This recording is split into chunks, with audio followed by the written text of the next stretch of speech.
আপনারা কি জানেন নারী আর পুরুষ কথা কতগুলো বলতে পারে সারাদিনে? যদি জেনে না থাকেন তাহলে আজকের ভিডিওতে আপনাদেরকে কিছু কথা বলি। একজন পুরুষ সারাদিনে 3 থেকে 4 হাজার কথা বলতে পারে, আর একজন নারী সারাদিনে 6 থেকে 7 হাজার কথা বলতে পারে। পুরুষ কিন্তু অনায়াসেই তার কর্মক্ষেত্রে বা বাহিরে 3 থেকে 4 হাজার কথা খরচ করে সে বাসায় ফিরে আসে। যদিও তার যদি 200-300 কথা থেকেও যায়, ধরে নিলাম আমরা, ওই 200-300 কথাও বাসায় আসার পর তার ফ্যামিলির যে মানুষজন আছে, মা বাবা বা সন্তান, এদের সাথে 2-1 কথা বলতে বলতে আর সংসারের কোনো প্রয়োজনীয় কোনো কিছু কথা তার স্ত্রীর সাথে বলতে গেলে ওইগুলাও খরচ হয়ে যায়। তখন সে আর বাড়তি কোনো কথা বাসায় বলতে চায় না, সে খেয়ে দিয়ে ঘুমিয়ে পড়ে। কিন্তু অন্যদিকে একজন নারী যে কিনা সারাদিন ঘরে থাকলো আর ঘরের কাজগুলো করলো, সে কিন্তু তার 6 থেকে 7 হাজার কথা খরচ করতে পারলো না। তার সর্বোচ্চ 2 থেকে 2.5 হাজার কথা খরচ হয়।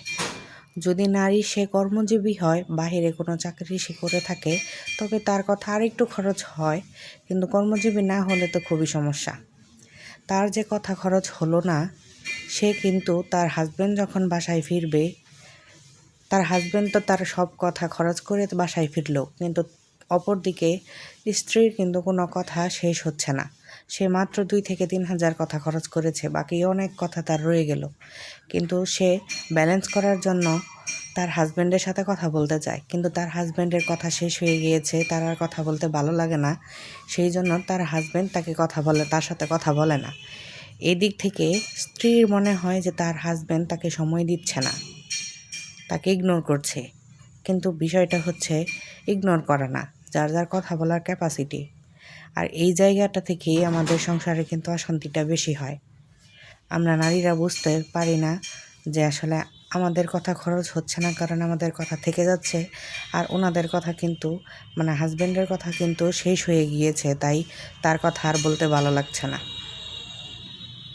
আমাদের এগুলো আসলে বোঝা উচিত। যাই হোক, কিছু কথা বলার চেষ্টা করলাম বোঝানোর জন্য। যদি বুঝে থাকেন তাহলে আলহামদুলিল্লাহ, আমার কথা বলাটা সার্থক হলো। ধন্যবাদ সবাইকে ভিডিওটি দেখার জন্য। আর আজকে এটা ছিল গরুর ফুসফুস, যেটাকে আমরা ফ্যারফা বলি, এটাই রান্না করছিলাম, যা আপনাদের সাথে শেয়ার করলাম। সাথে একটা ইনফরমেটিভ ভিডিও হয়ে গেল। যে কথাগুলো শেয়ার করার মাধ্যমে আপনারা কিছু জানতে পারলেন, আর যদি জেনে থাকেন তাহলে আবারও একটু শুনলেন। ধন্যবাদ সবাইকে। আল্লাহ হাফেজ।